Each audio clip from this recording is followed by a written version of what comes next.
Really? I didn't know that. I should have got involved.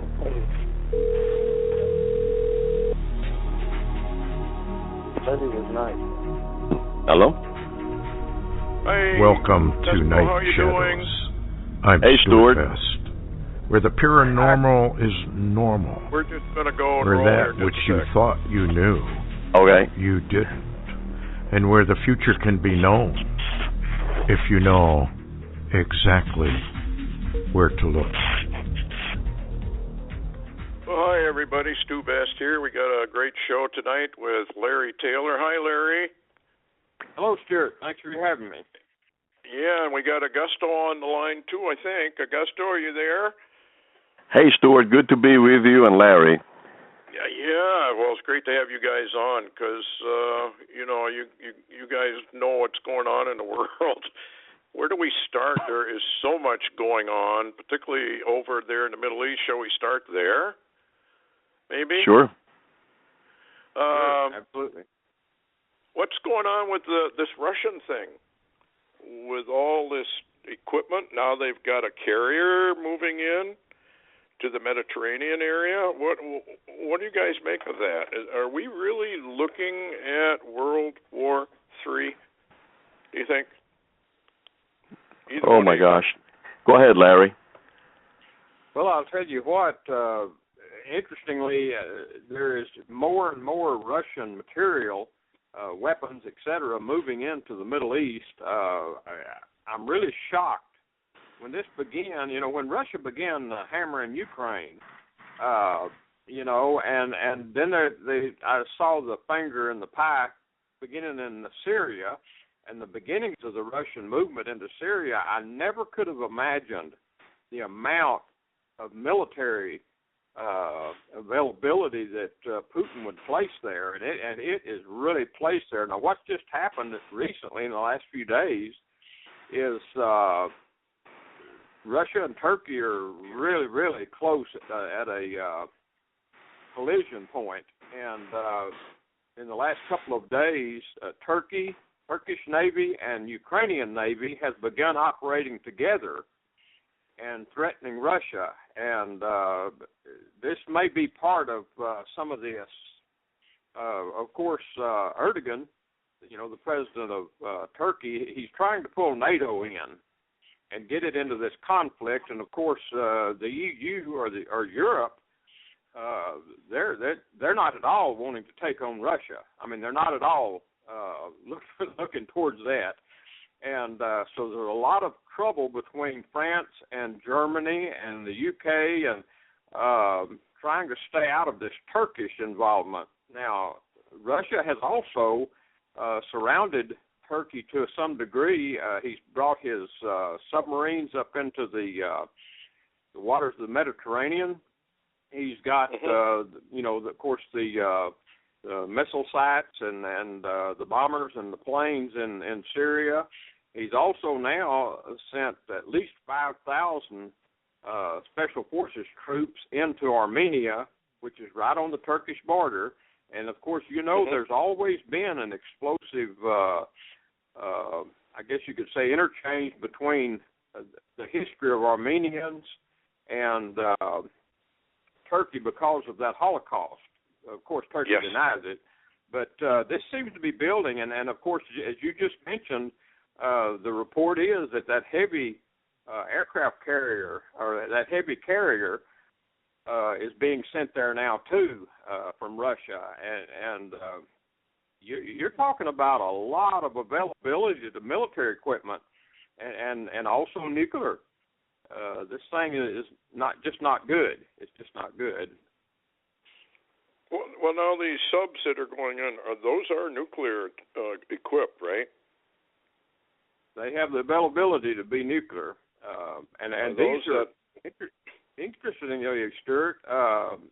NATO calls these subs that Putin just sent in, NATO refers to them as black holes. In other words, they're not really detectable until they fire something. Oh, okay, so they're kind of like a stealth sub, like we have stealth fighters and stealth bombers. Sure.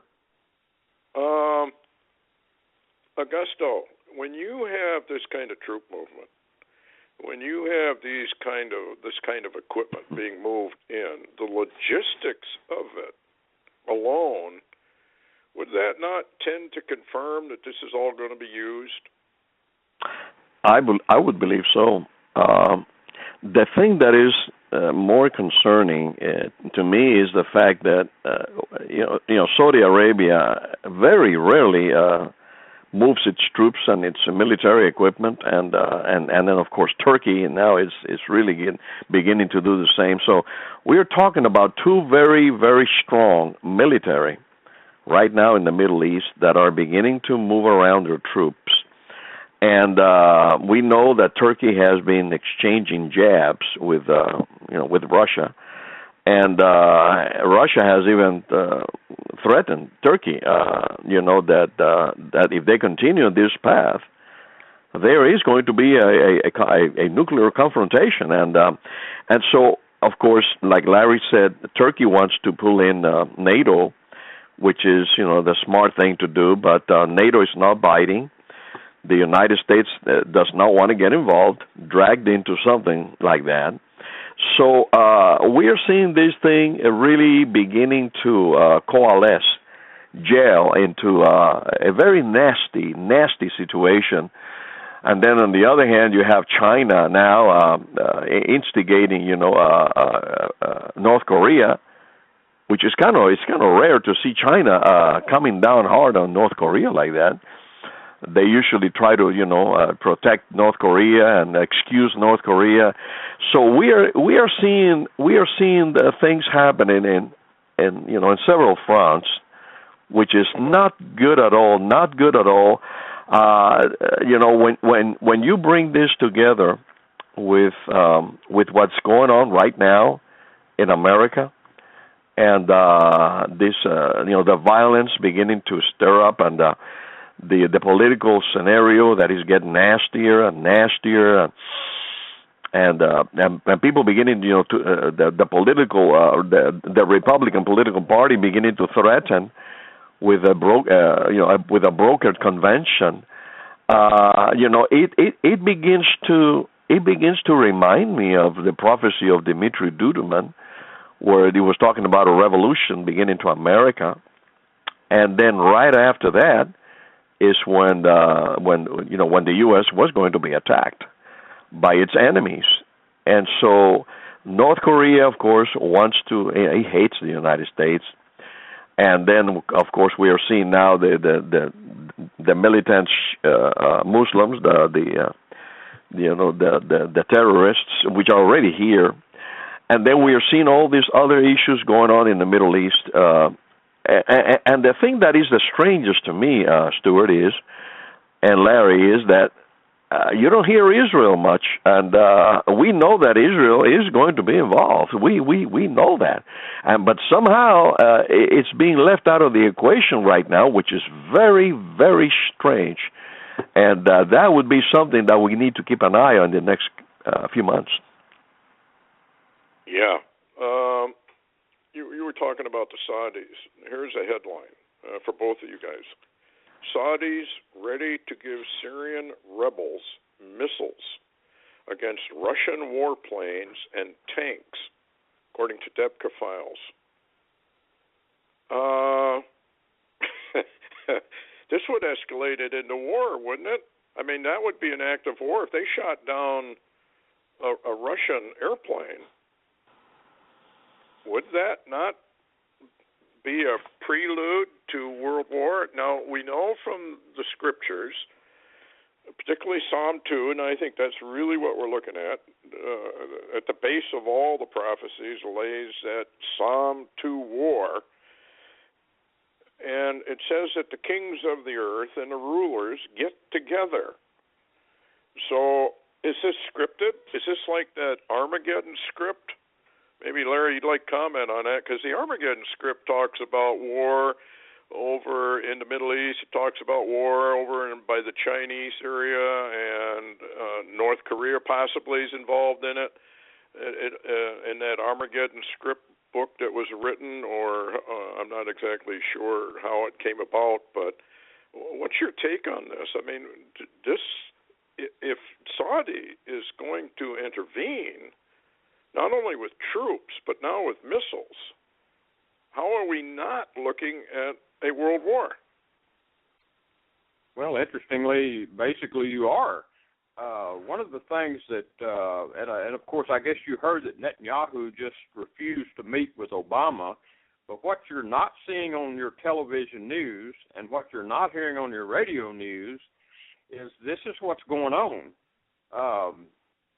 Matter of fact, the headline today from Yahoo's News says Obama's final arrogant, ignorant push for Mideast peace deal.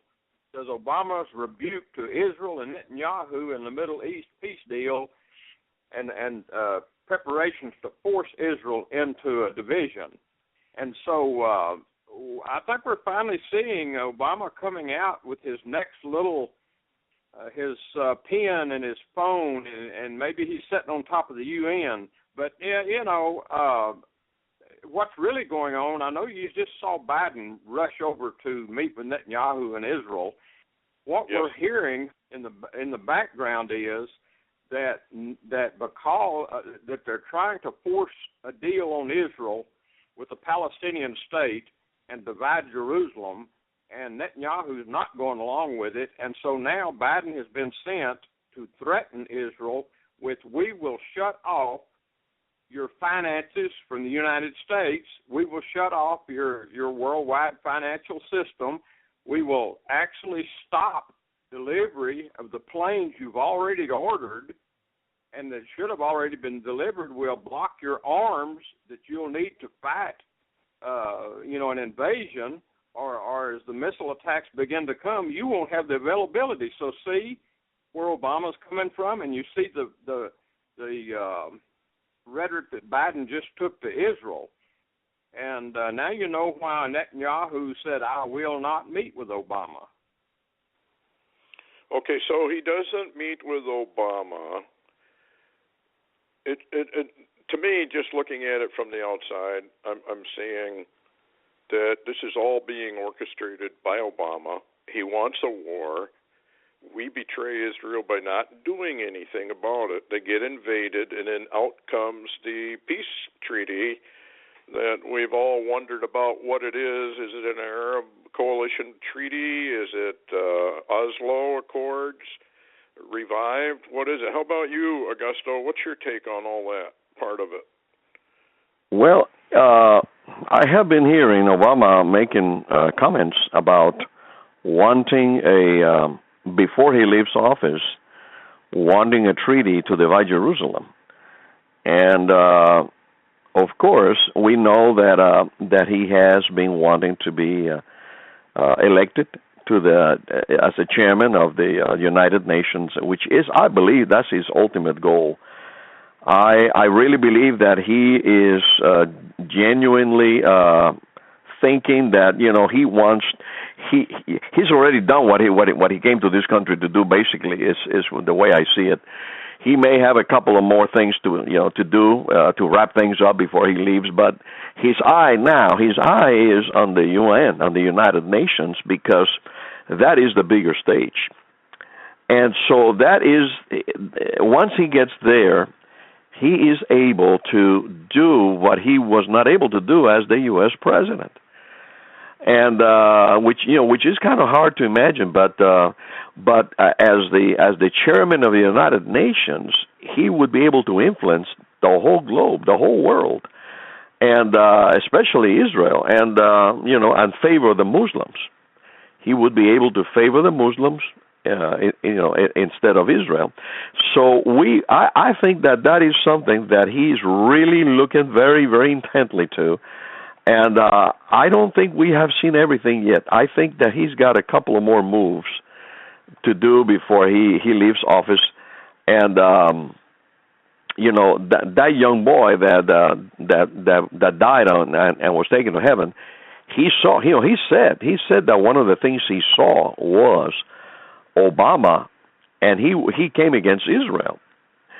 Now he didn't give a lot of details about that, but he called Obama Gog, and And so I really feel like this is something that we need to keep our eyes on Israel, because there's just a lot of movement going on around Israel right now. It's not involving Israel right now, but that could change in a moment. We are seeing a lot of troops from Saudi Arabia being moved. We are seeing threats going back and forth between Russia, Putin, and Turkey. We are seeing Iran now beginning to also, rattle its saber. There's a lot going on in that region right now, which bears watching, because that is a powder keg, and it all revolves around Syria. And of course, we know why. We know why Syria is at the center of this whole thing. It's just a power play. We know that Saudi Arabia wanted to construct an oil pipeline going through Syria to Europe, and we know Putin does not want that, because he wants to sell his oil to Europe. And so we see a power play going on here, and we know that Turkey wants, to control its border. He wants to destroy the what is the name of those people? On the southern border, the military that is fighting the Turks. They want those people destroyed, and they don't care if ISIS. The Kurds. There you go. Yeah, the Kurdish people, and the Kurdish people, they are fighting ISIS. They're doing us a favor, but Turkey does not want the Kurds to win. They want them killed, exterminated. So we see this going on back and forth, and and of course the Kurds are helping Syria to fight ISIS, and so this is a big old mess going on there, and we know that Putin is a strong leader, and he is not going to allow the Turkey or Saudi Arabia to mess with Syria. And we already have seen how Putin has issued a warning to them not to get involved in Syria, or things could get out of hand. He's basically threatened Turkey and Syria with tactical nuclear response if the ground invasion goes on. So these are serious threats we are hearing. This is not just Russia is a superpower. And Turkey and Saudi Arabia have very powerful military. So we are not seeing just a little skirmish here. We're talking about what could escalate into a serious world war. Okay, having said that, would you think, I know this is kind of an off-the-wall point, Psalm 2 says this is choreographed, that this is all scripted. What would be your comment about that? Because if Netanyahu is not interested in splitting Jerusalem, how are they going to force him to do it without a war, without an invasion? Then Obama can step forward after it's all over. NATO goes in and cleans up the mess. By that time, Obama has probably already taken the United Nations position. And then he can enforce this Oslo or whatever accord it appears to come forward. What do you fellows think of that? Well, that's very interesting that you said that, Stewart, because that's the New World Order way of or what you call in police work mode of operating. Mm-hmm. Is they bring chaos, and then they also bring the solution. And it's their solution. And what's interesting, if you look into Obama's eyes a little bit, I suppose you could come up with an idea, and of course I'm surmising, but I guess you could come up with an idea that if you could present a war to start against Israel, then you could also bring the solution to save Israel, or at the last moment maybe, and but you save it with Israel being forced to divide Jerusalem and do exactly what you wanted from the first place. So it sounds like a solution to me. Sounds like a chaos or order from chaos that's created in its agenda. Well, that's what I was wondering, because it's kind of hard for most people, I think, to believe, and I like Augusto's comment on that. that our leaders would meet in their back rooms, smoking their cigars and drinking their whiskey, deliberately plotting and scripting all of this for the end result of Obama being escalated to Secretary General of the United Nations, so he's king of the world, basically. He, at that point, if he is head of the United Nations, does he not have the military of the United States plus NATO on his side at that point? And with the technology that they've got, I can understand, I guess, where he could easily rise virtually overnight to become king of the world. What say you, Augusto? No, I think you're right. I think that has been his goal from the beginning. You know, remember from his inauguration back in 2008. He reconstructed the temple of Jupiter, you know, and that he used that as a backdrop for his speech. And what possessed this man to do that? And then remember, the first few years he was speaking very strange language. He's gotten away from that now, but he's speaking very strange language. And I believe that has always been his goal. The first couple of years, I mean, the very first year when he became president, he won the Nobel Peace Prize, even though he had done nothing. And so, you know, they just worshipped him like a Messiah, and not just in America, but in many parts of the world. So, you know, people have forgotten all about that, and I think that's still very, very strong. I think that's still something we need to we need to remember those things. And his goal, he's not just he's done with America. He's done with the United States. I believe that his work is just about done here. Like I said before, he may have a couple more things to do yet, but his next goal, his sight now is on the world stage. And his eyes are set on Israel. I mean, I hate to put it like that, but I believe his eyes are set on Israel. And why would an American president be so intent in dividing Jerusalem and and coming against Israel like he has, unless there was an agenda there? I mean, he has said from the beginning that the time would come when he would have to make a decision, and when that time came, he would side with the Muslims. Yes. So, I mean, it's obvious at this stage of the game that this man is a Muslim. He's not a Christian. He has shown no signs of being a Christian. He has even referred to his Muslim faith. So, And there are many things, Stewart and Larry, that people have forgotten that happened. They did happen. At the very beginning when he became president, many references were made to him as the Messiah. He was spoken of in messianic terms. And I mean, these are things that, it happened and everybody forgot about it, but let's remember these things. These things did not happen by chance. They happened for a reason. And I believe that we are getting closer now to the fulfillment of many of these things. And he has been keeping quiet lately, but the things that have been happening behind the scenes, let's not forget many of the things that happened. I mean, how mysteriously Scalia passed away.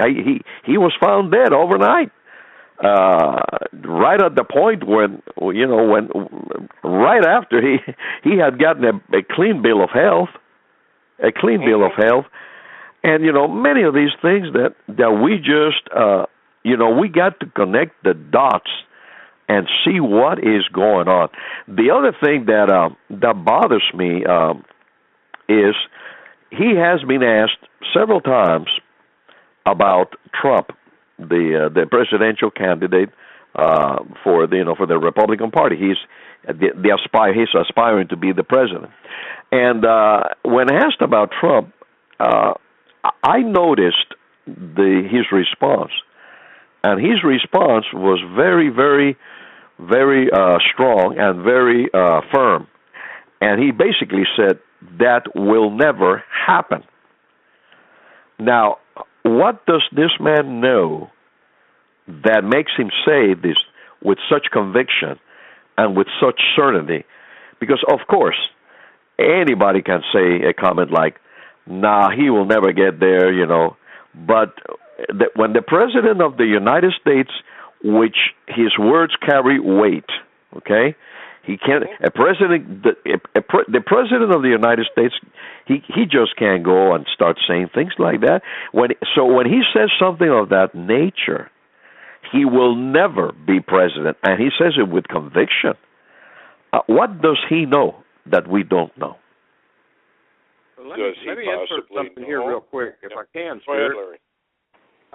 I just wanted to mention, just before the show started tonight, they canceled the Trump rally in Chicago because of massive protests that it came against it. And this is interesting. The protesters had the free speech to shut down the free speech of Trump and his voters. And I'm looking on, if you get a chance to go to yahoo.com, the front page news, there is a book there that says, hello, Larry? Augusto, are you still there? I'm still here, but I don't hear Larry. I think he may have dropped. Okay, maybe we can get him back. I think that I agree with Larry and you both. There's something very strange, and you may remember, Augusto, that at the I think it was either just after he was elected, he went to Chicago and they had a big rally, and they were flying the communist flags at the rally, and they were showing them right on TV. Well, Chicago is his home turf, is Obama's home turf, and of course that's where he became who he is. That's where he did all his activities, and that's where he has a lot of his friends in Chicago. That's where the mafia is in Chicago, and so I knew that this rally was going to have problems for Trump, because the Black Lives Matter group and all these other groups, they're going to come out strong against him. And again, I go back to the words of Dimitri Duduman, which I believe were straight from the Lord, where he was told that there was going to be civil unrest, a revolution, were his words, in America, that were going to be brought on by the communists. Those are his words. And by the way, also, Stewart, the Lord showed me that a few years ago, and I don't know if I had a chance to share that with you, but I had an experience some years back where I was shown. Okay, I was taken to a very old library. I don't know where the library was located. I don't even know if it was on this earth or if it was on a heavenly library. But I saw a lot of documents, and I saw basically a lot of scrolls that are dated back hundreds, thousands of years, and I began to read these things.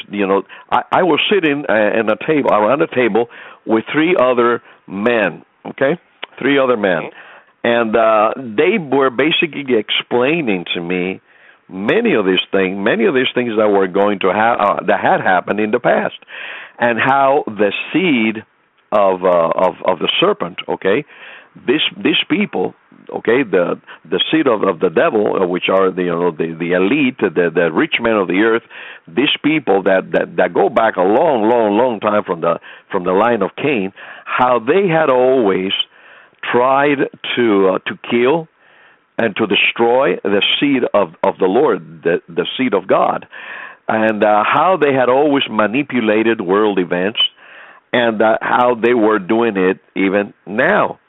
And so, I was really engrossed in reading all of these things, in just going through all of this thing, when all of a sudden, one of the three men comes up to me, and he basically looks at me in the eye and says this word to me, okay? There is a revolution coming to America. And then he paused, and then he said, this will usher, when this happens, it will usher in the New World Order. Okay? So, yeah. So I know that this is going to happen. A revolution is going to happen, just like Dimitri Duduman was told by the angel of the Lord as well. And so I said all that to say this, Stewart. What I see happening right now in politics, I see this man, Trump, that the establishment, the elite establishment, has come together to stop him at all costs. Whatever it takes to stop him. He is a threat. He is a threat to the elite. He is a threat to the establishment because he is not one of them. Even Newt Gingrich said so himself, that he was an outsider. Yeah. Larry, are you back on? Yeah. Did I talk very long before I was thrown out? Yeah, you were thrown out. You probably were censored. But go ahead with what you were going to say. Augusto was talking about, what Dimitri Duduman had to say about revolution in the nation, and you were I can't remember, but go ahead and say what you were talking about. Well, what I was trying to talk about, I'll see if I stay on this time when I mention this. I was indicating that breaking news is going out about how they have stopped the Trump rally in Chicago because of the Black Lives Matter protest, and I was telling people to go to yahoo.com news. Right at the top of the news right now is an incredible image of a T-shirt there. It says Muslims United Against Trump. And there was a lot of chatter in the last week or so in the background about Black Lives Matter and the Muslims and possibly agents from ISIS within the U.S. that were linking up to bring chaos and stop Trump's movement. Okay, now there's been a lot of articles recently from fairly heavy sources, including Glenn Beck, who more or less said he'd kill Trump by stabbing him. Yeah.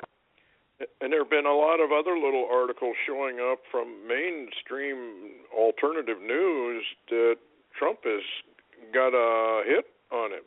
They're going to assassinate him if they can't stop him any other way. So I got a question for you guys.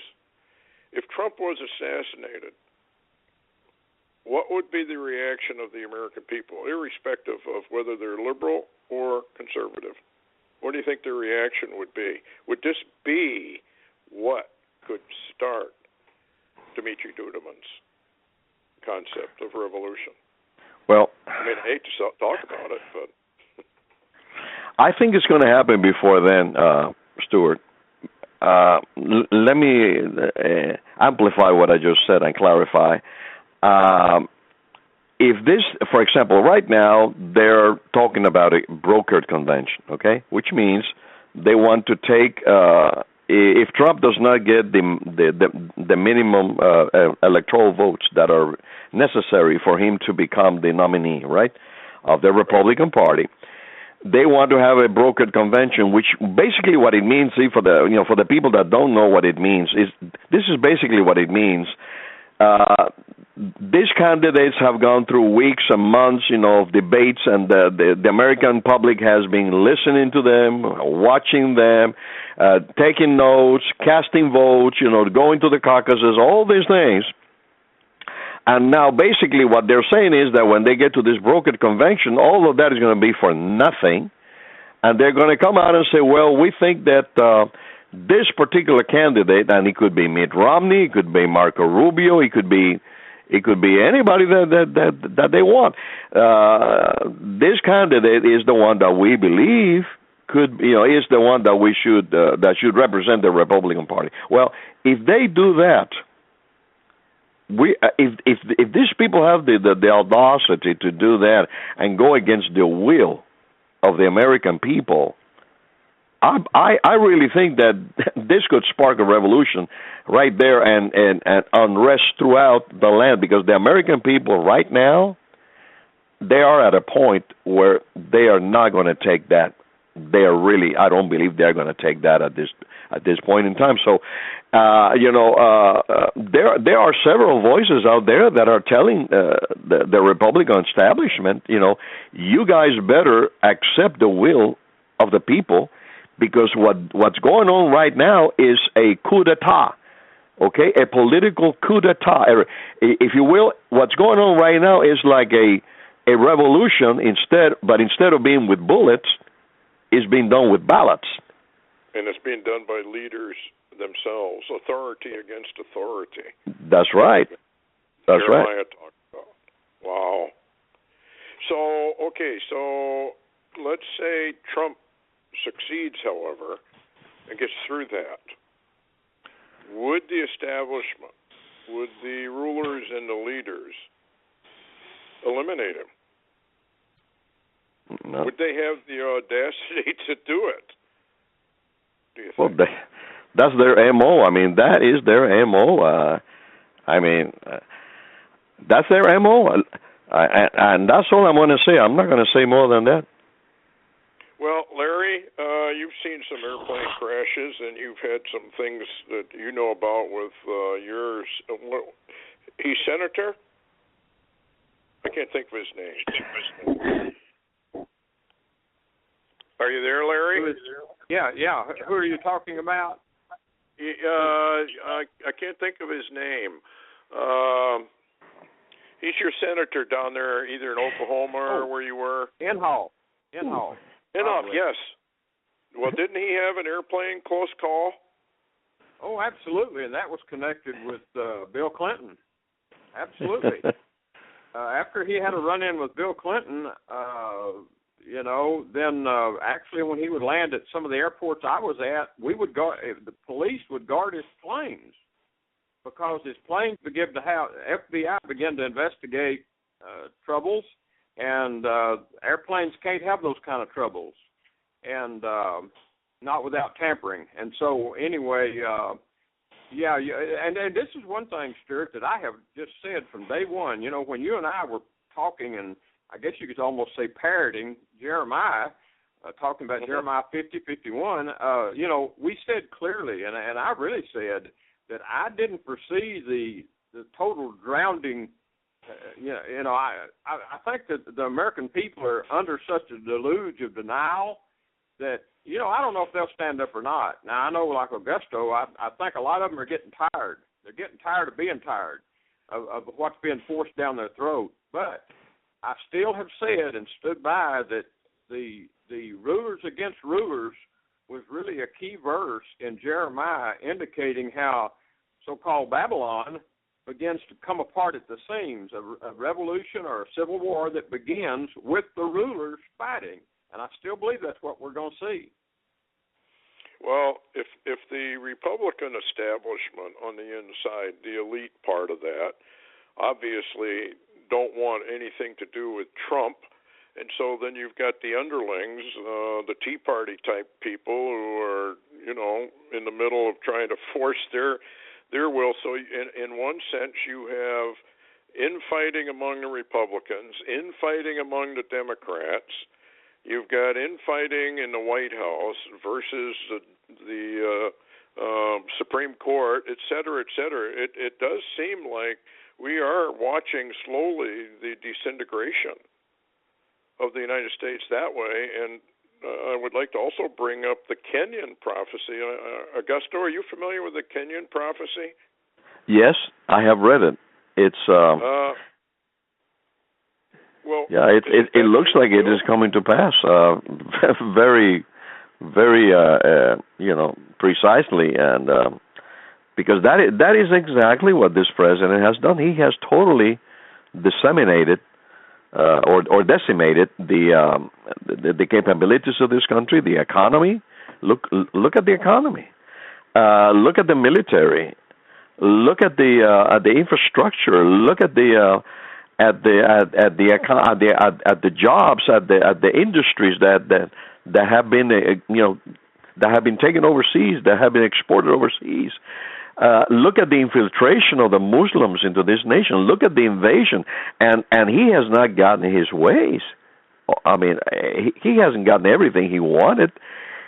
He wanted to bring all these immigrants from Syria and the Muslims, and only God knows how many more he wanted to bring in. And the borders are porous. He hasn't lifted a finger.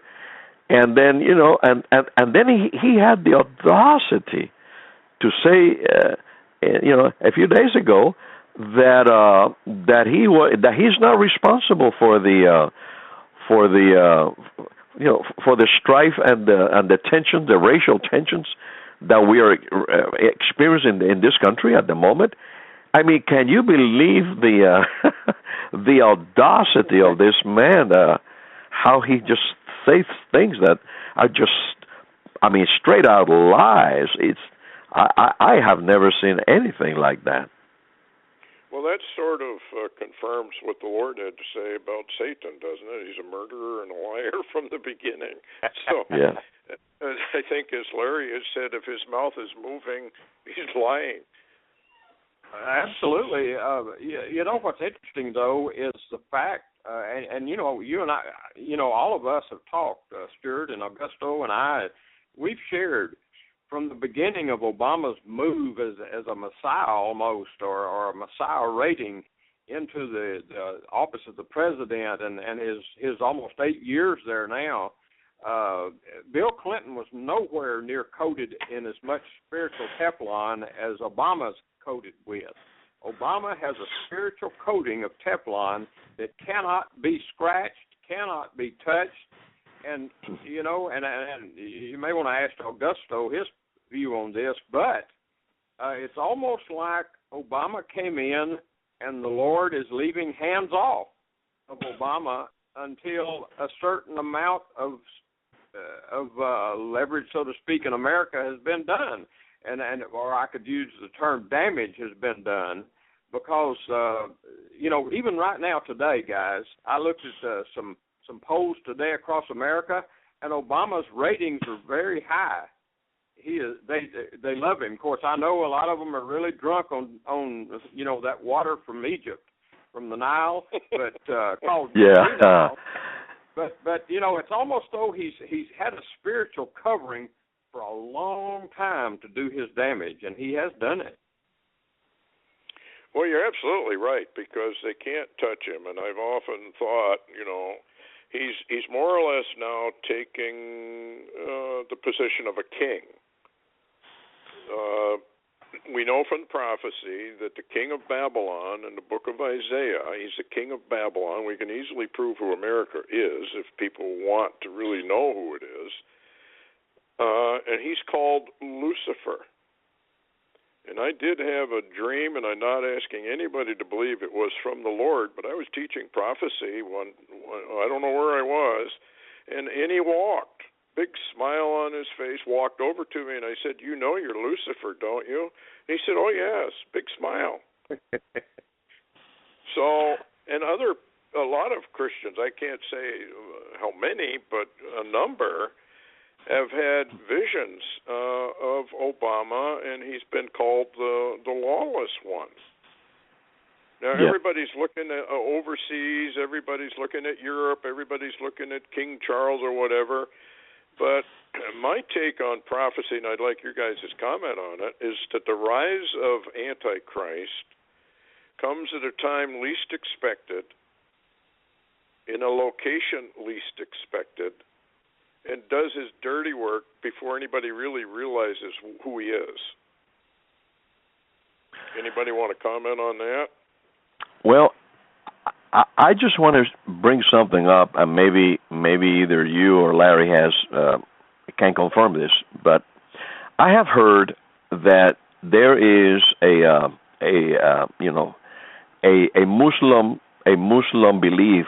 I believe it is from the Hadiths, that when this man comes, of course, the Muslims do not call him the Antichrist, but they call him the Mahdi. Okay. Yes. But we know the Mahdi is the Antichrist because it fits perfectly what the Antichrist is going to do in the book of Revelation, the man of lawlessness. And of course, there are others that have said that he is going to be a Muslim or at least have Muslim background. He's not going to be a leader of Europe or anything like that. He's going to have to be able to to relate to the Muslims and also to other religions as well. But the thing that really is interesting is the fact that according to this Muslim belief, that the Mahdi is got to be someone that has been in power, for 7 years when he appears.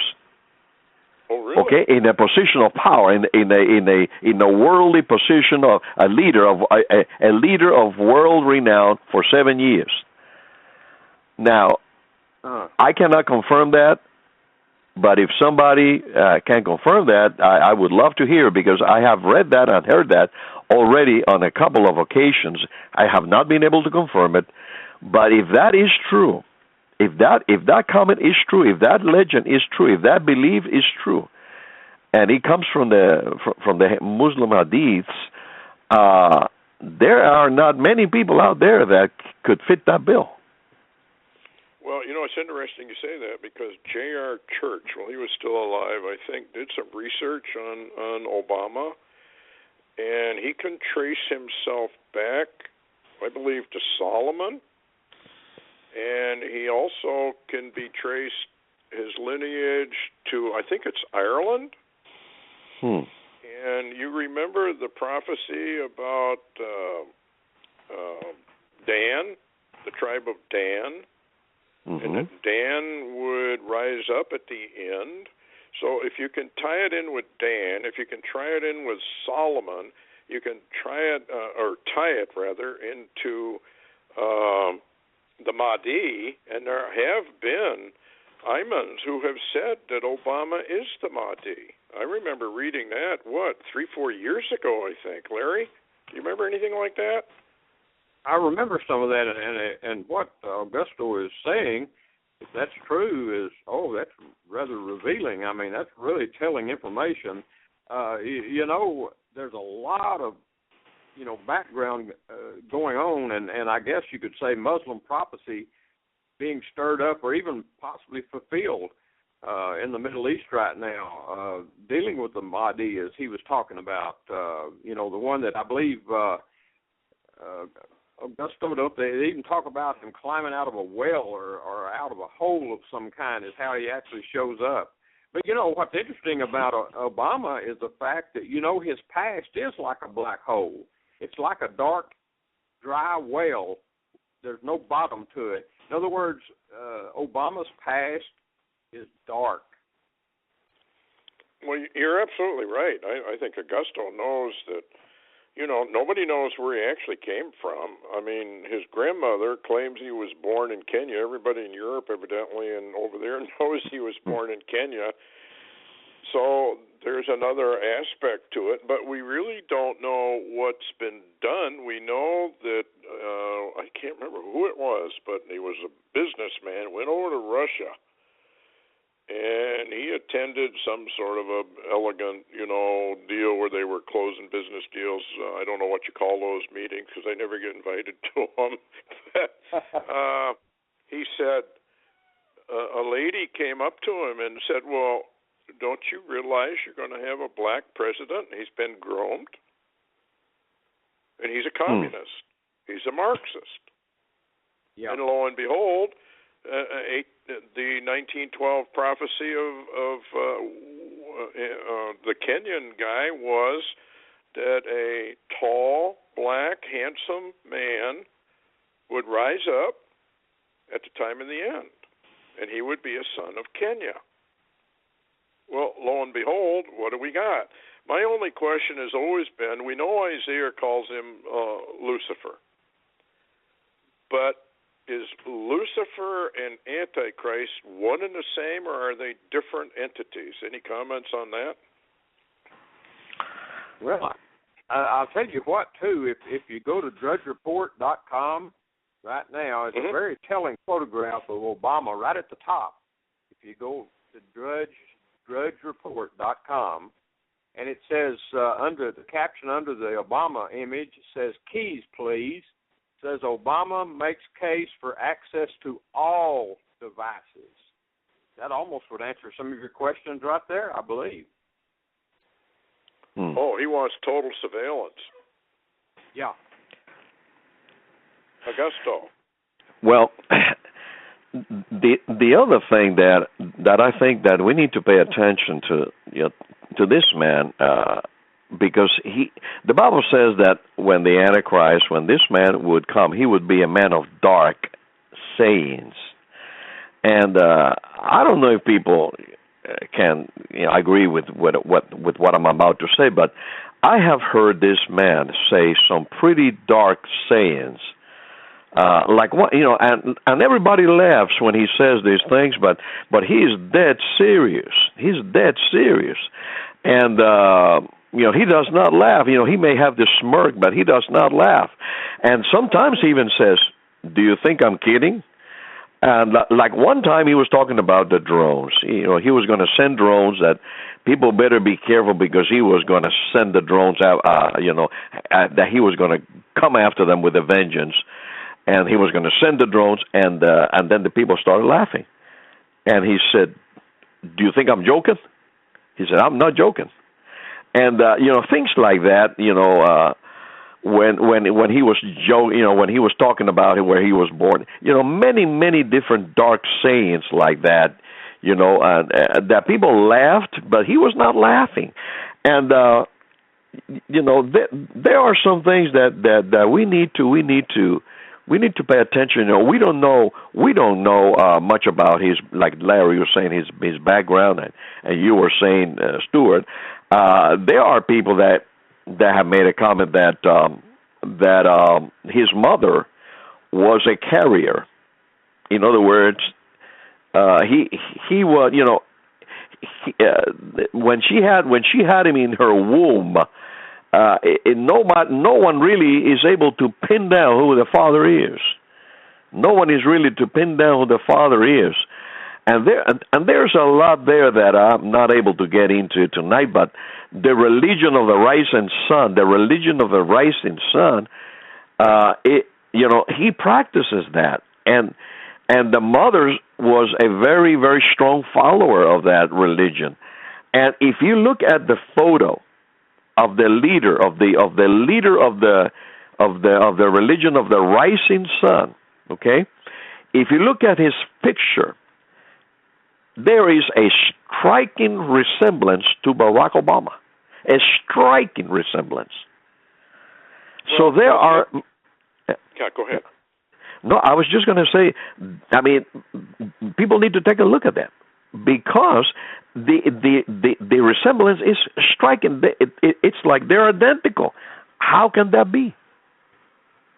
Well, and you had the sheriff. Well, is that Utah or Nevada? Remember, and he sent a team over to investigate the birth certificate.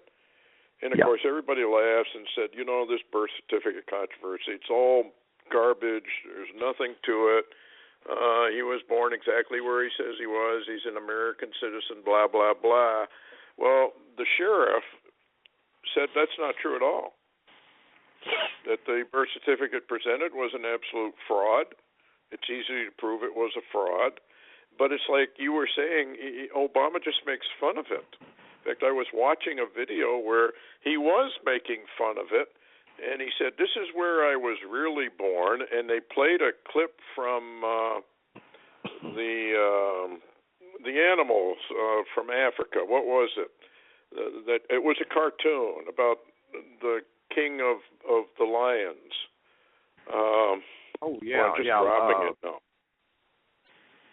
Anyway, the clip that they played was where all the animals were bowing down to him, and he said the Lion King that was his birth certificate, his real birth. And then he laughed. Anybody want to comment on that? Yeah, Stewart. I believe you're referring to the Lion King. I think is the name of that. Yes. Yep. All the animals. But I'll tell you what, too. Interestingly, there's been a lot of background chatter during that same time when this was going on. You remember the military guy that was over passports killed in a mysterious death, and other people were killed. But there are also reports that I've heard that says Netanyahu knows the truth. Of course, we've never heard anything from Netanyahu on the issue, but I've heard that he knows the truth about Obama from the beginning. Well, I would have to say probably a lot of the people in Europe certainly know that he was born in Kenya. His grandmother even came out and said she was present at his birth. And then they shut her up real quick.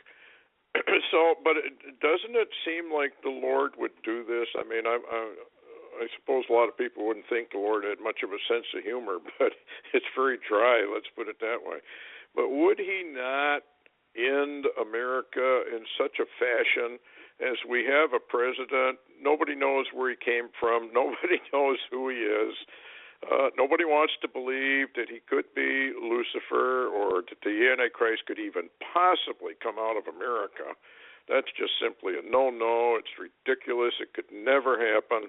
But that's exactly what the Bible says. Jesus said the whole thing comes about by a giant deception. Yeah. Very true. So it really makes you wonder exactly what we're dealing with here when we're dealing with this guy. I mean, he's very lovable. He's very likable. I can understand. He's kind of like Bill Clinton. People say he's a very likable, lovable type of person until you cross him. Then I guess you get laid out on a railroad track or something, but or have a heart attack. Let's get back to Scalia. His death was very, very key, was it not, to some things that are coming up in the Supreme Court? Well, I think so. Things. Absolutely. Yeah. Obamacare, it was very connected. His death was very connected with his rulings on Obamacare and that TPP package, and also I heard the EPA shutdown of a lot of American energy. So, it was vital. His death was a blow to America's way of life, basically, I guess you could say. I know a lot of people disagree with that, but that's how I see it. Well, of course, it won't roll out right away. I've often said that when a big event occurs, it's not the event itself; it's the ripple effects after the event, and that can take some time. But Scalia was probably one of the last holdouts, and maybe, do you think that could have been a message to other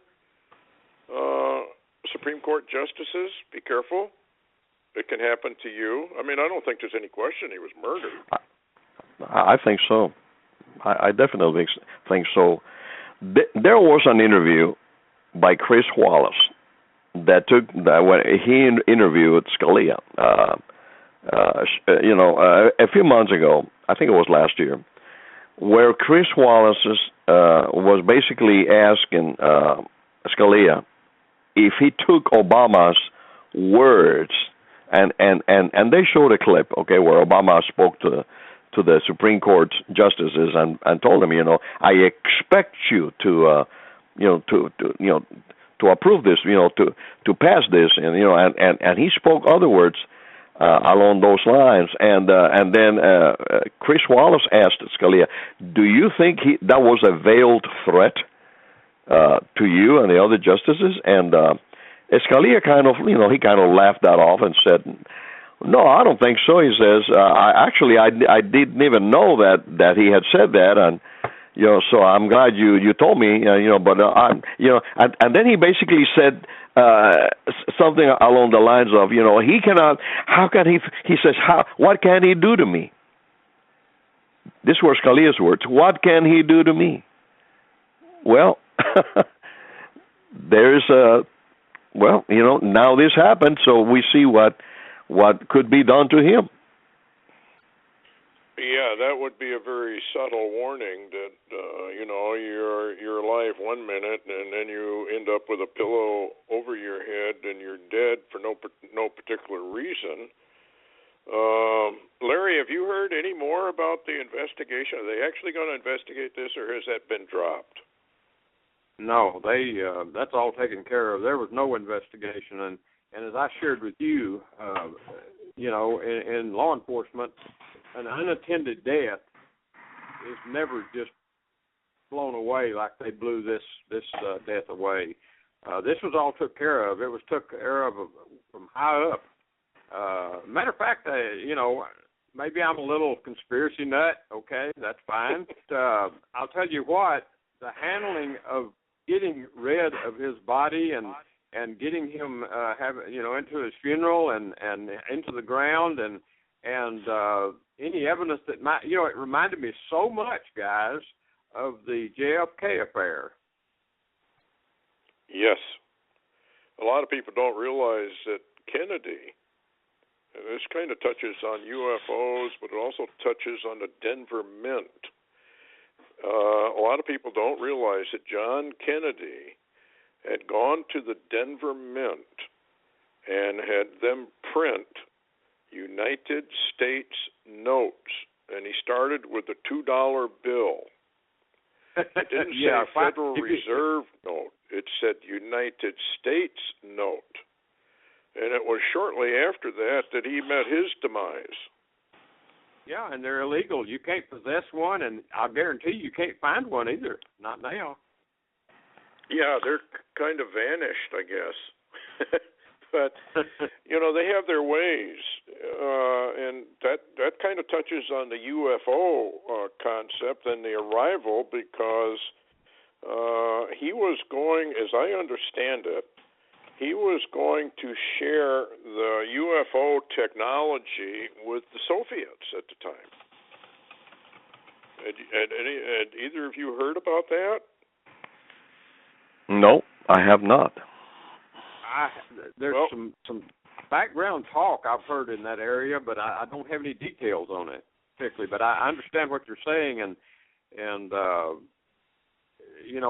there were some reports of some secret meetings. And, I know that on Art Bell years ago, there were some whistleblowers talking about some secret meetings that he was supposed to have set up but never was able to get to talk about the UFO situation.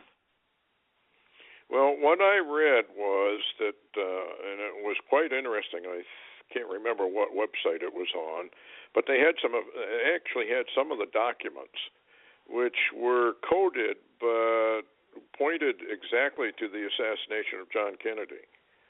And they were very, very high up in the government, and they were using weather-related phrases to talk about that Kennedy was going to, I think, stop the investigations and stop the black budget operations and try to bring the UFO black technologies that were being hidden from people and, stop it and bring it back under our Constitution and under control. And you probably both remember Eisenhower, and he said, watch out for the military-industrial complex, because they're the ones who are basically going to take over if you don't stop them. And one of his, I think it was, yeah. Yeah, I was just going to say there, to insert right where you just said what you said, if you'll remember in some of Stan Deo's revelation, so to speak, of what occurred with him, he was involved in secret black project anti-gravity, and he also, I know, witnessed some time experiments, time travel.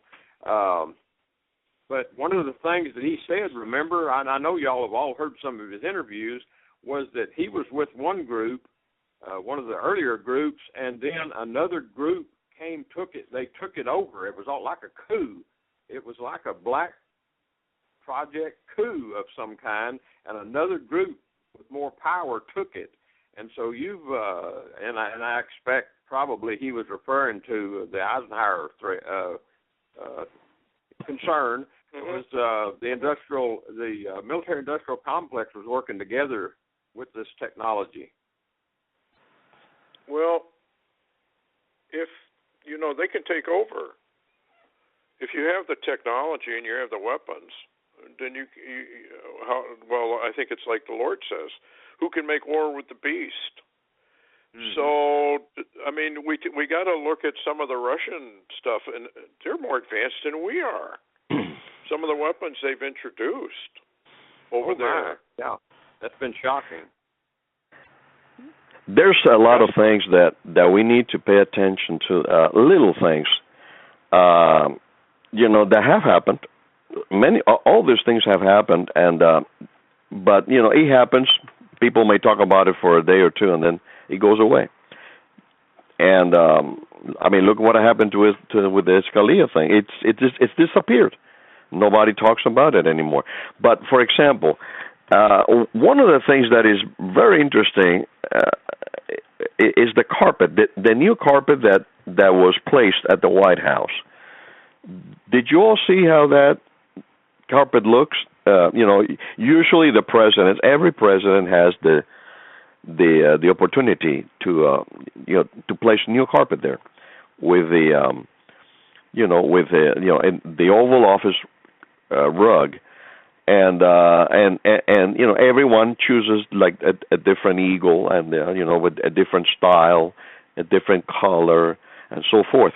Well, Obama chose for his style, for the Oval Office carpet. I don't know if you all saw it, but what he chose, it does not look like an eagle. It looks like a phoenix bird. Mm-hmm. Well, you're right. Yeah, go ahead. Yeah, it looks like a phoenix bird, which was very, very interesting to me. Why he would choose that? There's another incident too that I want to bring up because again, I am not saying that he is the Antichrist or whatever, but we need to keep our eyes open because we need to remember that there is going to be whoever this man is, whoever this man of lawlessness is, okay, or will be, it's not going to be something that is going to be obvious or apparent forever. It's going to be someone that is going to experience a transformation, if you will. It's going to experience a revealing. It's going to experience a moment where it will take place, where he will become what he was not. Okay, the beast that was and is not. So we need to understand that this is something that it's not like people think. It's not like it's somebody there in Europe or it's somebody here. No, this individual is going to become that entity, that Abaddon. The Bible says that ascends out of the bottomless pit, the son of perdition, that ascends out of the bottomless pit. Of course, there's been a lot of talk with CERN that they have opened the bottomless pit, or they are trying to anyways, and some say that they have already achieved it. Well, there is a very interesting dream that Obama had. He wrote it in the Dreams from My Father. It's a book, his book that he wrote. And it goes something like this, okay? It says, I finally fell asleep, and I dreamed that I was walking along a village road. Children dressed only in strings of beads played in front of a round huts, and several old men waved to me as I passed. But as I went further along, I began to notice that people were looking behind me fearfully, rushing into their huts as I passed. I heard the growl of a leopard and started to run into the forest, tripping over roots and stumps and vines until at least I couldn't run any longer and fell to my knees in the middle of a bright clearing. Panting for breath, I turned around to see the day turn night. Now, notice that. That is very, very interesting. The day turned night. And we've talked about the darkness and the coming darkness, okay? But it's very interesting what he experienced. The day turned night. And a giant figure looming as tall as the trees, okay? Now, obviously, he's talking about an angelic presence, whether it is an angel or a fallen angel or, it's definitely a giant figure.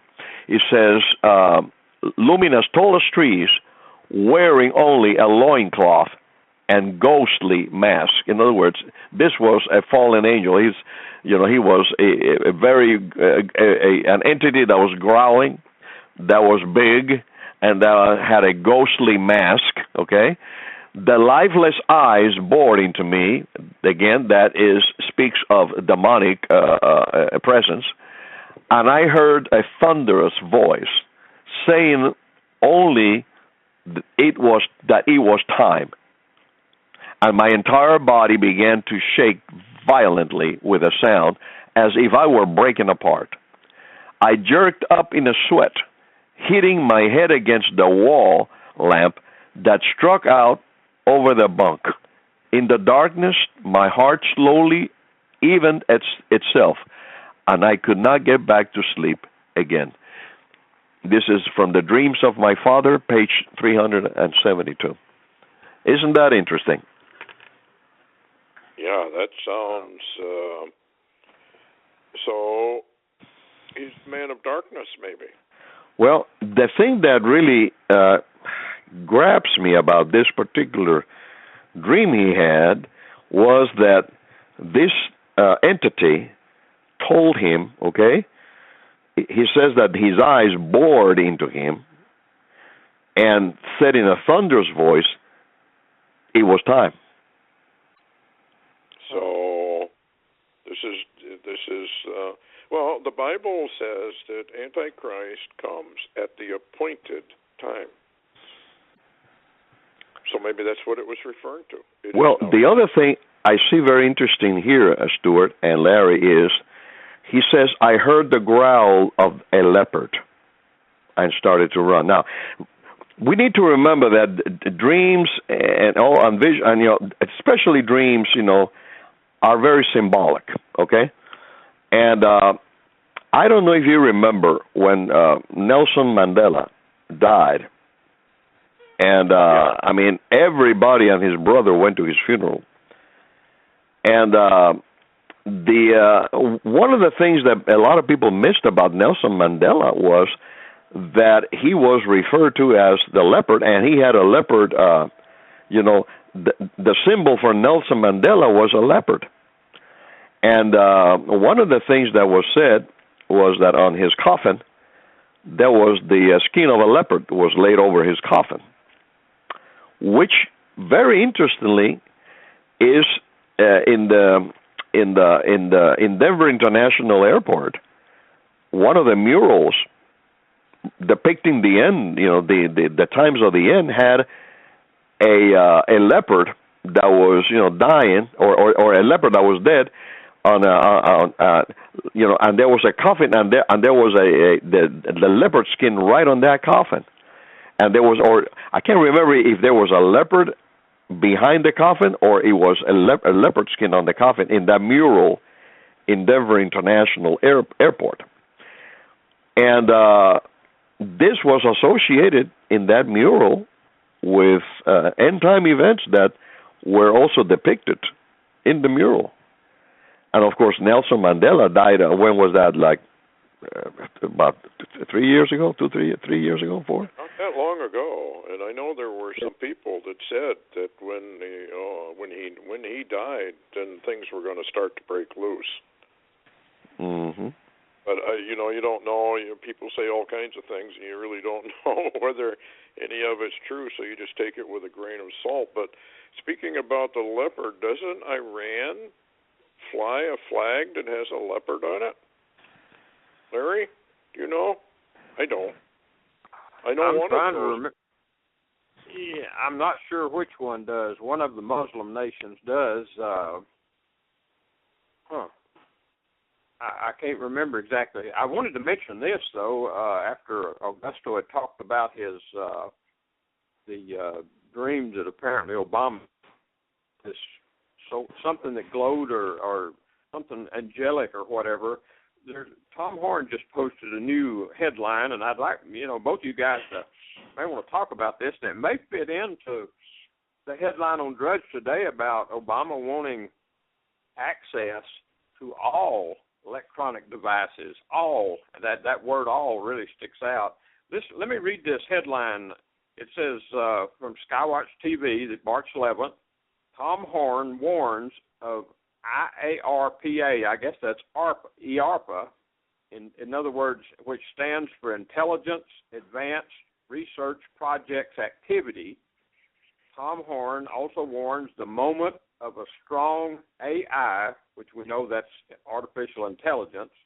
I'll repeat that. The moment of a strong AI singularity comes online is when the image of the beast, Revelation 13:15, and states that U.S. government has launched a $100 million Apollo project, is what they call it, to reach the strong AI.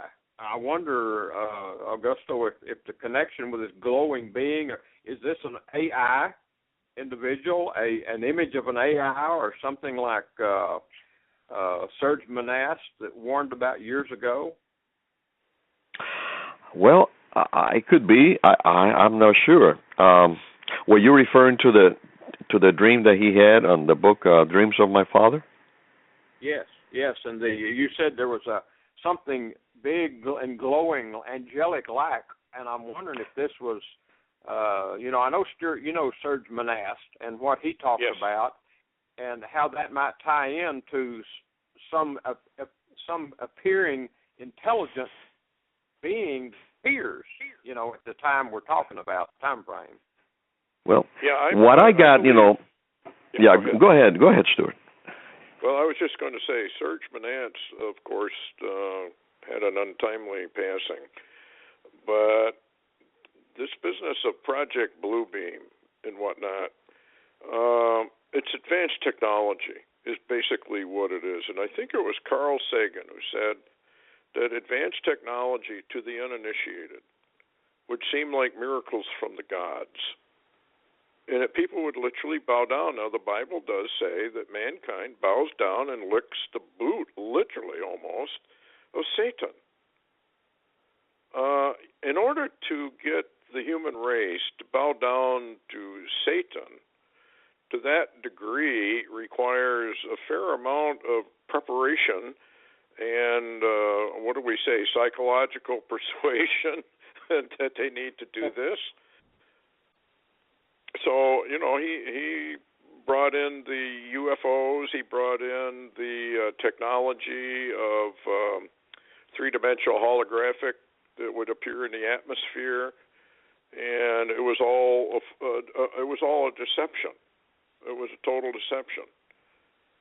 But they've been laying this groundwork on the UFOs and alien contact now for a long, long time. In fact, I just read an article. I wish I could find it. I was looking for it, where a UFO landed, and they said giants got out of it, and they were dressed in Roman sort of gladiator gear, and that the people that witnessed it went up and bowed down and worshipped them. Oh. This was a fairly recent event. So when you start tying all of this stuff together, with what Obama's doing, I got a thing right here, Obama to use United Nations to divide Jerusalem. Right. Did you read that one? Yeah, that's the one I was referring to. at the beginning of the program. But I really believe, and again, going back to that dream that he shared in that book, Dreams from My Father, what I got from that when I read that was that in this dream that he had, apparently when he probably was still there in Nairobi, Kenya, because that's where he grew up. This entity, which it appears like an ungodly principality, okay, or the demonic power. He talks about the lifeless eyes that bored into him. He talks about the ghostly mask. He talks about the giant figure. That's a large entity. That's a demonic power, principality, and power. And how he said with a thunderous voice, it was time. It is time. Well,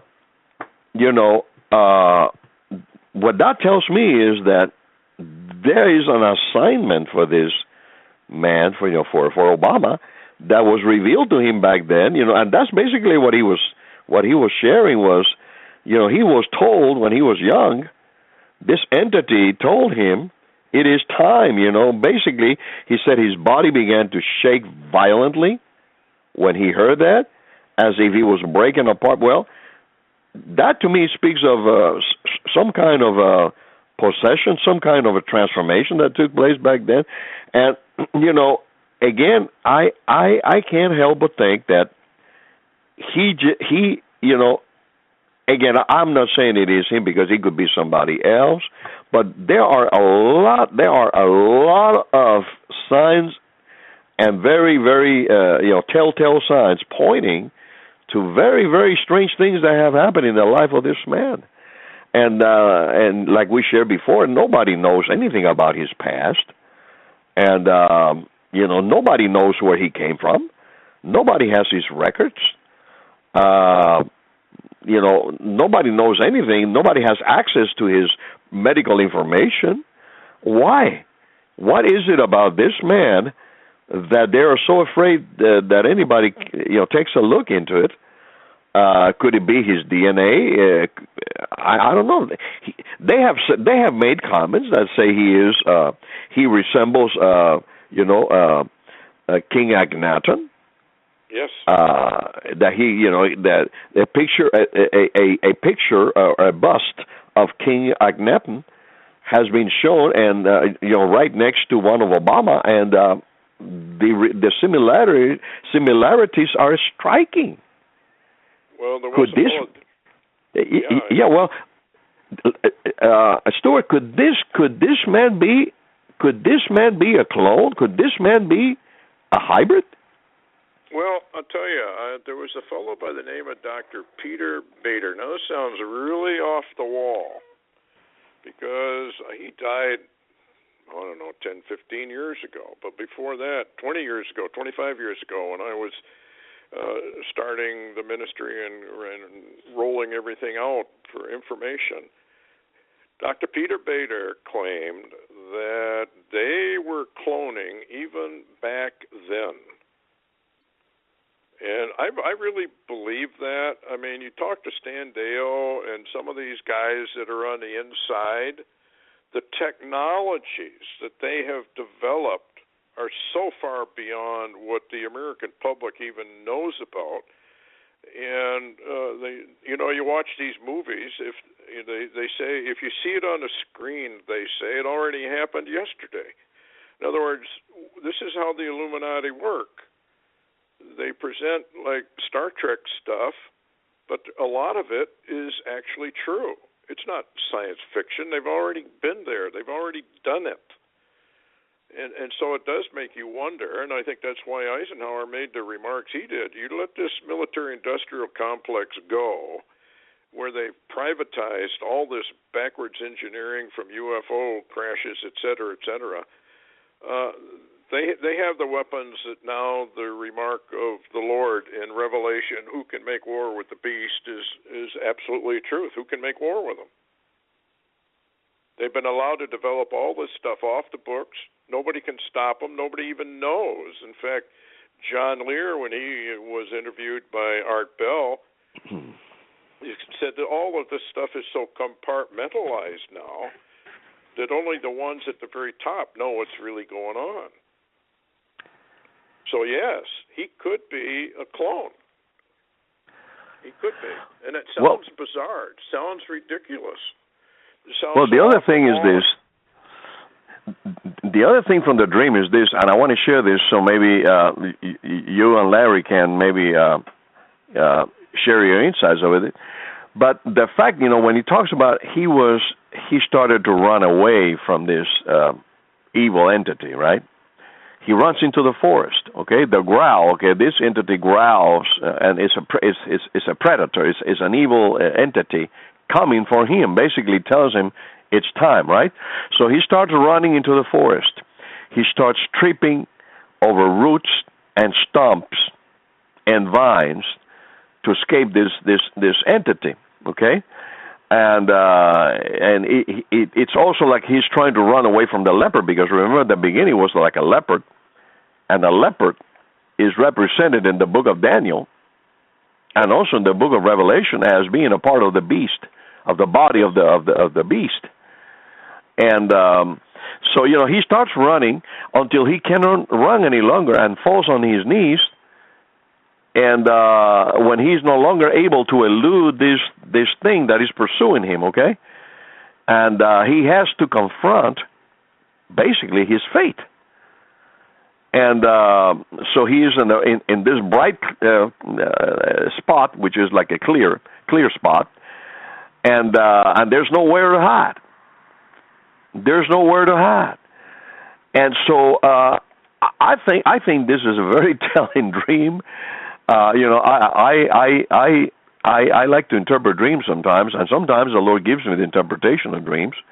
But he talks about darkness. He's talked about which is evil. And we talked about that. Where the darkness surrounded him, and he could no longer run anymore.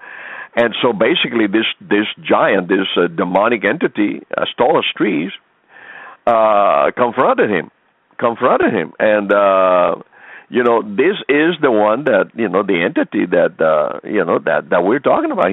This is the devil. This is the devil, or like you mentioned, Stewart, Lucifer, Satan, or Abaddon, Apollyon.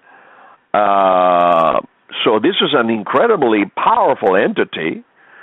And basically, he bored into him. His eyes just looked into his soul and told him it's time.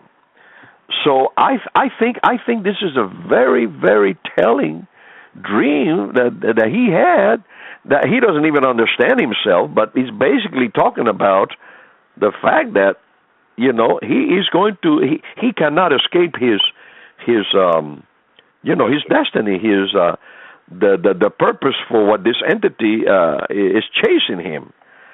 And I think this is going to play out. I mean, some people out there may think I'm crazy, but the fact that his body began to shake violently, as if he was breaking apart, I think this is something that it probably will happen. This is going to haunt him, and he eventually is going to have to yield to this entity that is pursuing him. Yeah, if he hasn't already. If he hasn't already. Because he seems to be very confident. Like Larry was saying, this guy, you talk about Reagan being the Teflon guy, or Bill Clinton being the super Teflon guy. Well, this guy's an ultra super Teflon guy. Nobody can touch him. And the only reason, he's got like 25 impeachable offenses. Nobody touches him. Nobody says a word. And that's got to be either one, they're being warned, hands off, or two, the Lord has his hand on him, and he is God's man of the hour, and he is here to punish the American people for their apostasy, for their breaking away from the Lord. And that gets you right into Deuteronomy chapter 28. The United States inherited almost all the blessings of Deuteronomy 28. Now we've inherited all the curses. And one of the chief curses, of course, is the economics and the allowing of the bankers to take over the Federal Reserve System, which they have now destroyed the United States. Basically, they can pop it anytime they want, and down we go. Larry, what do you think? Well, I'll tell you what. While we're talking about some visions and things, do you mind if I read you a vision someone sent me from Jerusalem? Yeah. Oh, absolutely not. Go ahead. Mm-hmm. Yeah, go. Okay, because I do want to get your both of you guys' opinion on this, and I'm not going to say who it's from, but it's someone that I've known a long time that really loves the Lord, and this individual is a military officer also, and goes to the Temple Mount at times in the area of the Wailing Wall and prays and sometimes has experiences, and let me read this experience because this was shocking. And what's interesting now is this individual didn't know that I was going to do this, but I sent this individual an email about a week ago and said, if you go to the Wailing Wall or the prayer wall and you pray there, I said, let me know what you're shown.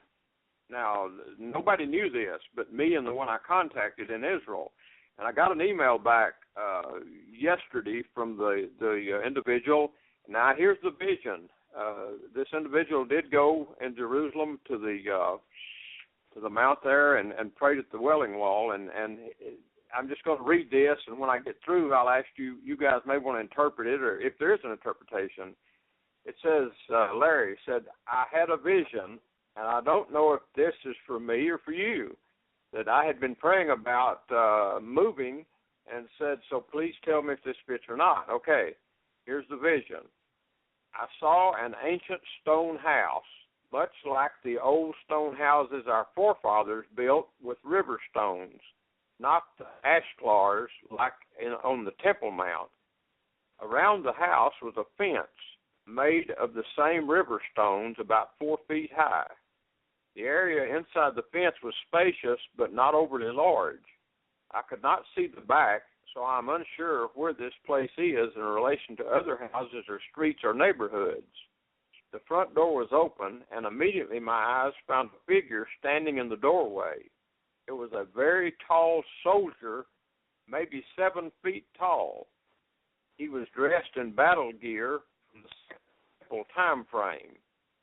He just stood at the doorway, dressed and looking out the door as if he was ready to move out into battle at any moment. The scene got strange at this point.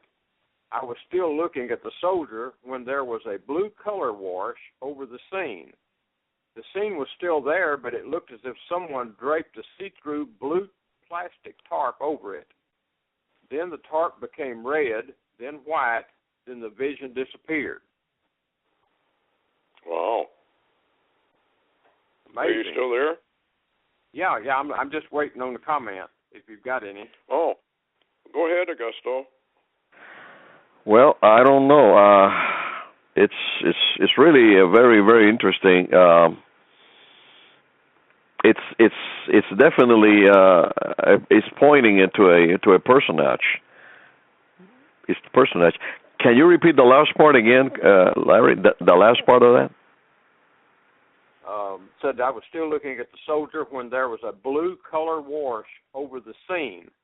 The scene was still there, but it looked as if someone draped a see-through blue plastic tarp over it. Then the tarp became red, then white, then the vision disappeared. And you know what I thought about was, is that an angel standing in that doorway, and you've got the colors blue and red and then white? Mm-hmm. Is that America? Judgment on America or war? That's what I was going to say, those three colors. Yeah. So we're looking at a war. Now, I was reading an article, and I don't know if it was a vision or what it was, but the guys said that he was told that war would start in the south, and then it would move to the north through all of Israel, and that many people were going to die, and it was not going to be stopped. It was a judgment. Now, that almost goes along with what we were talking about in the first hour. Is it possible that what Obama's got planned is an invasion of Israel, and then later on he can step forward and save Israel and become the Messiah Savior? Well, that's pretty interesting what you just said, because I'm reading here, an article here that the Jews, they're expecting, the anti-Messiah during the end times. They're expecting a world leader that they called Armilus, Armilus.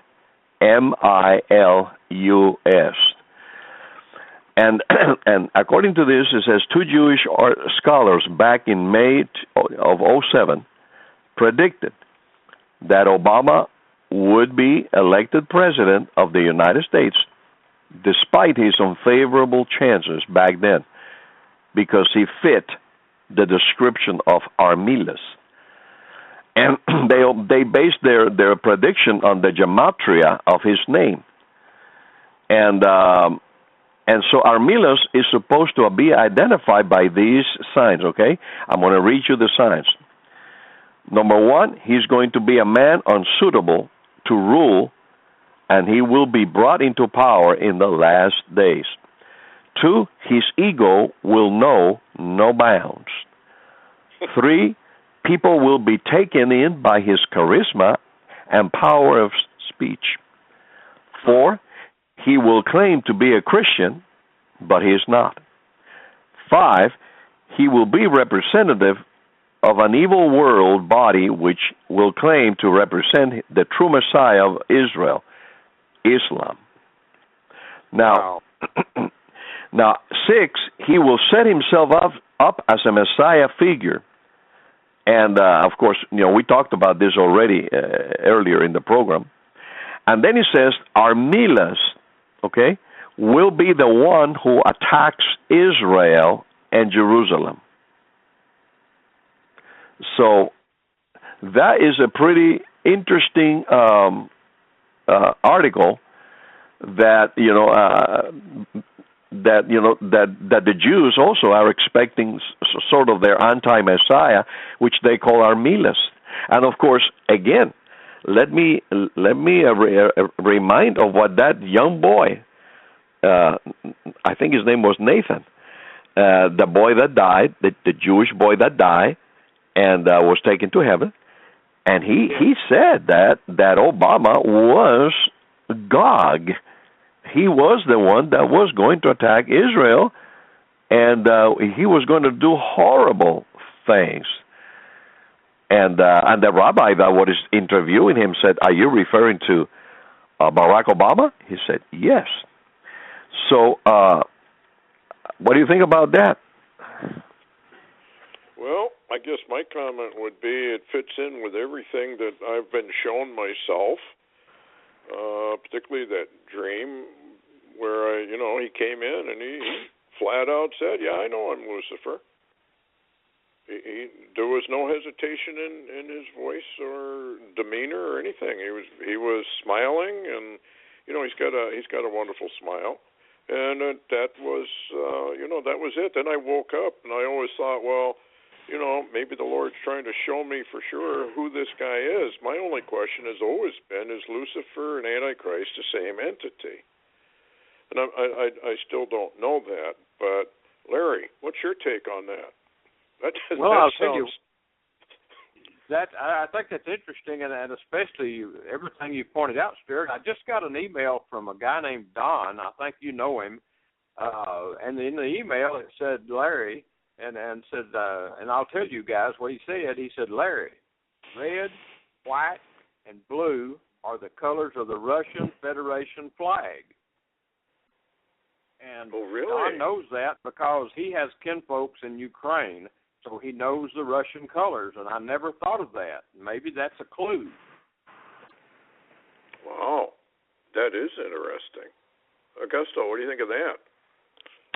Well, it could be. It could be a combination of both. Of course, we know that Russia is going to be one of the nations that will attack the United States in the end times. We know that. We know that it's going to be Russia and China. Mostly Russia will do the eastern seaboard, and China will do the western seaboard. And this will happen in the midst of cataclysmic events, where this nation is going to be decimated. This nation is going to be destroyed, completely destroyed. But Israel is going to be it's going to be damaged very, very, very badly. Maybe not completely destroyed, but it's going to be annihilated, according to many visions of people that have seen what's going to come, and also from scriptures. It talks about. Of course, we know Jerusalem will be protected. We know Jerusalem will be protected because that is the city of God that he wants intact. He wants to keep that city intact. But there's going to be a lot of horrible things happening. If this nuclear war takes place, and it could happen this year. It could happen this year, and we could see the beginning of the end. We could see everything that prophets have been seeing for ages, and many seers, and modern day prophets, men of God, have seen. We could be seeing that this year and next year, easily. And if this thing with Trump continues, and we'll just have to wait and see. But if this thing continues, and he keeps gathering momentum, and he wins Florida, and then he wins Ohio, and this elite continue to try to stop him, they may just, these people are really mad. They're mad, and they maybe they will overplay their hand and think that they can still, do whatever they want and take Trump off and put whoever they want in there. I mean, look at the things these people are saying. I mean, did you guys see what the big Bush did? The sign he did during that conference, I think it was the one at Houston. Did you see the sign that he did? Like, when he went with his hand like around the neck, like to knock off Trump. I mean, this is the kind of thing that we are seeing, which is incredible. Well, it is, because the guy is running for president, but see, they got very brave when they did Kennedy in. Oh yeah. And that gave them bravado. Okay, we can get rid of Kennedy, and that was no problem. And then we fixed the investigations, and that means we can really get rid of anybody we want. Now, was it No Eyes of Phoenix Rising, Larry, or the Inuit or Hopi, where they talked about that assassinations would begin? And at first, I think it was leaders against leaders, and then it was in America especially, it would be the government would start to assassinate citizens, and then the citizens would get sick of putting up with that, and they would start assassinating government people. In other words, it's one of God's ways, I guess, of making a whole nation implode. But Augusto is absolutely right. I mean, it is amazing that we're seeing all these articles about that he could be assassinated, and if Obama comes out and says, well, he's not going to be president, like Augusto said, how does he know that? Unless they've already got the plans. I think, yeah, go ahead. I was just going to say, Stewart, I think they've already got the plans, and now this is my take, and I'd like you guys' opinions on that. There's a few wild cards in the deck. I use that terminology not because I'm a gambler particularly or anything, but that's just my terminology. What's interesting, though, we got the Joker out of the deck of cards in Obama, and he came out of a black hole, and nobody cared, and he's been president almost 8 years now. But we've got a guy named Trump, Donald Trump, that even the rich men are rejecting. Black Lives Matter, the Muslims, and all of that tonight. according to reports, they say now they've stopped Trump, that they're not going to accept him in this country as president, and that's the end of it. And I don't think it is, but this is my point, okay? This is my point, and an answer to your question, Stewart. I think that in the end times, and what I see is there's someone behind the scenes playing the wild cards, if you know what I'm saying, and I believe that's who we call creator. There's some wild cards in the deck of these end times, and I've mentioned to you guys that one of them I knew was Netanyahu, and Stewart's talked about Netanyahu for years, and I mentioned another one is Putin. But you know what? The last few days I have come to conclude that Donald Trump is also one of these wild cards in the deck. What do you think? Oh, I agree. Yeah, go ahead, Augusto. I agree. I totally agree with that, Larry. I do believe that he's a wild card. I believe that, one of the things that people need to understand is, and of course, people are talking about, this guy doesn't have any morals. This guy is, is this, and this guy is that. Fine. I understand all that. But what if this guy is a wild card, like you say, Larry? What if this guy is going to be used by the Lord to topple this ungodly system? This is something that people need to really think about and pray about. The people, they talk and they say, well, God has got to raise up a good man, a godly man, a Christian man, otherwise this, there's no hope. That is not true. Let's look at the Bible. Look at history. God has always, the Creator has always raised up heathen man to topple ungodly systems and to save His people. Look at Cyrus, from Medo-Persia. How the Lord used him to restore Israel, to restore His people. So, we cannot be obtuse, and we cannot be so hard-headed that we say God cannot use a man like Trump. Why couldn't He? We have to pray. We have to remain open to these things. And I totally agree with you, Larry. I think he could be a wild card. He could be the one that the Lord uses to upset the apple cart of these people. Yeah, he's definitely a wild card. There was a fellow that asked the Lord about Trump. Kept asking the Lord, what's the deal here with this guy?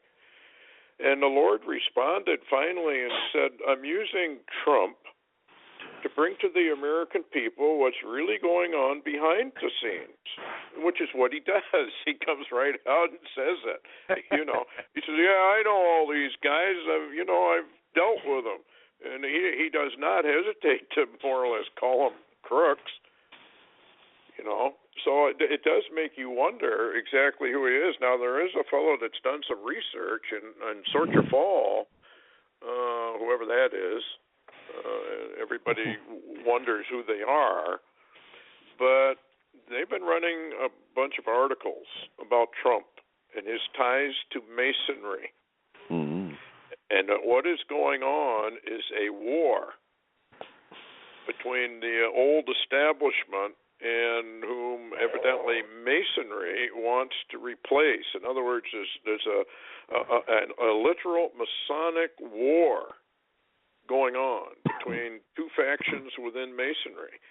And, I did a little research. I haven't had much time to do it, but everybody said, well, he's not a Mason, you can't find him anywhere. Well, that's not true. He was listed in Boston, and I think it's Scottish Rite Masonry, as being a Mason. So that part of it may be true, maybe not true. But even if he is, he could very easily be a wild card. The people that know him claim he's very honest, he's very upfront. The guy is going to lose millions of dollars, billions, if they don't stop him. If he can't stop them, because they plan to bring the economy down. And that's the easiest way to get the American people to submit is to bring the economy down. Mm-hmm.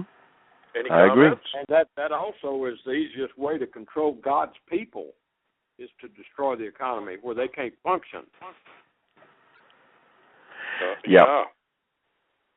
Boy. Yeah.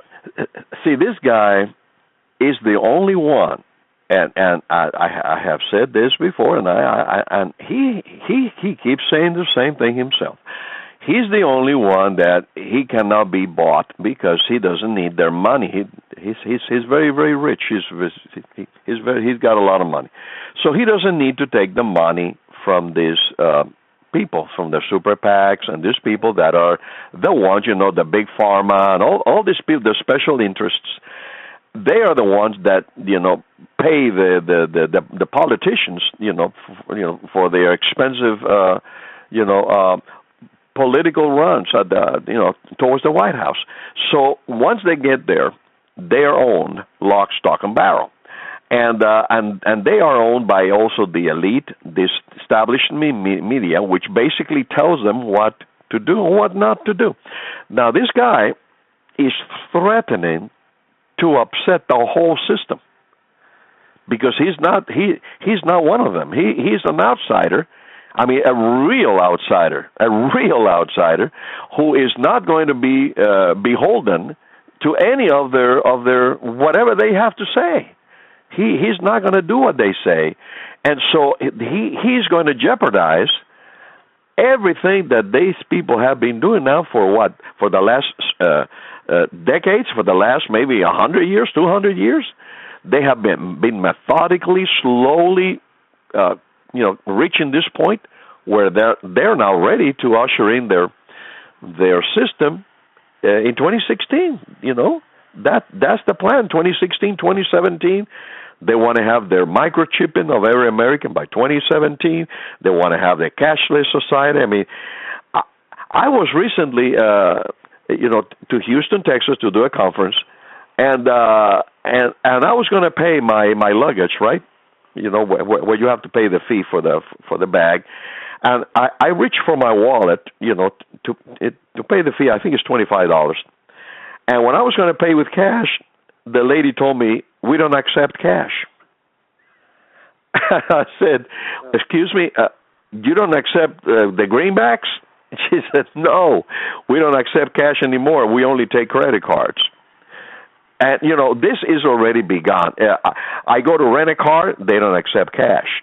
In Europe, they don't accept cash many places. Anyway, this is where they're heading. So when this guy is he's threatening. He's threatening to become the president of the United States and to set up. He's just going to upset the whole apple cart, where these people will not be able to achieve their goals, their plans, and they are scared. They are terrified that this man could actually become president. So, they're going to do whatever they can. I mean, did you guys hear what Rubio is saying today? He is telling his people, okay, the people that are going to vote for Rubio in Ohio, he's telling them not to vote for him, for Rubio, to vote for Kasich, so that Kasich wins Ohio, so that Trump does not get that state. I mean, have you ever has any of you ever heard such a thing ever in the history of politics of this country? No. I heard that. Can I read something here? Yeah. Go ahead. Yeah, go ahead, Larry. I was just going to mention, I did hear what Augusto was just talking about, and even the news people were shocked by this, and they say it's simply a ploy to stop Trump. The whole system is trying to stop Trump, who I'm calling the wild card in the deck. Well, here's a short couple of paragraphs from Sorcha Falls, so take it with a grain of salt.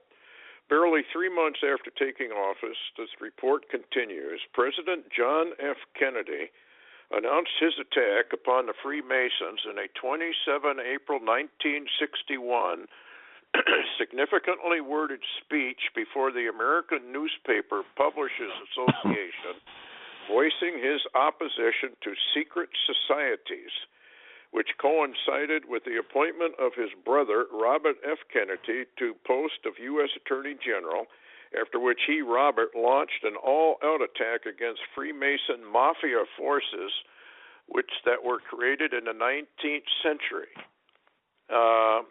The Freemason leaders from Europe, Mazzini, had migrated to America in the early 20th century. Now, here's something that's interesting. With Freemason Donald Trump, presidential opponent Senator Ted Cruz, now openly and publicly questioning Trump's ties to the mafia, as these secrets are never allowed to be revealed to ordinary people, the report concludes a much more lethal level has now been ascended in this ongoing coup d'etat, whose outcome will not only affect the United States, but the entire world, too. So that ties right into what Augusto said. It ties right into Obama becoming the Secretary General of the United Nations. They don't have any options, do they? Don't they have to stop him one way or another? Well, what's interesting, too, is Trump also is, the media has been astonished with two things. You know, he says he can work with Israel, and he also says he could work with Putin. And now I know it's not making news, but they're astonished at those comments. And all that does, guys, it seems to say, well, there's the wild cards, Netanyahu, Putin, and Trump. I mean, this is strange. More than a little strange, I think. I mean, we're watching something now that is deadly. Before we close out, we got about 3 minutes left. Augusto, how can people get a hold of you and your website, et cetera, et cetera? Well, thank you, Stewart. It's very easy. Our website is theappearance.com, just like that, theappearance.com, and they can go there and they can browse through the website. There's a lot of interesting things there, and they can contact us if they so desire. Okay, Larry. The easiest way to reach my blog and to keep up with daily news or news flashes or really anything that's breaking is to go to LarryWTaylor.org. That's LarryWTaylor.org. And just go there anytime you want to and then check the latest news and reports. Okay. Now, I want to close with one thing here, and I found this article, and I just want your comments. Earth may be a 1 in 700 quintillion kind of place. In other words, it's a very unique planet. Doesn't that sound like Isaiah? I created the earth to be inhabited. I did not create it in vain. What say you guys? Oh, yeah. I agree. I totally agree. This is a very special planet created by the Creator. And I do believe that we are an example to the whole universe. I really believe that. I really believe that we are an example. Everything that is happening on this planet is being used as an example for the whole universe. Larry. Oh, absolutely. I have to agree, Stewart, with what Augusto said. I think that this planet was a location that the Creator chose for the Adamic race, and whether we know it or not, recordings of what's gone on this planet since Adam has been ongoing. Yes, I second both of you guys. And, you know, it's interesting that this comes from a scientific article. In case, you know, we got listeners that probably don't believe in the Bible, but here's science verifying exactly what the Bible says. So I just wanted to close out with that. I wanted to thank both of you for coming on. And we'll have to do this again. People really love these kind of shows. Amen. So, anytime, Stewart. Good. Sounds All good. righty. God bless you guys. All right. Well, good night, guys. We'll see you later on.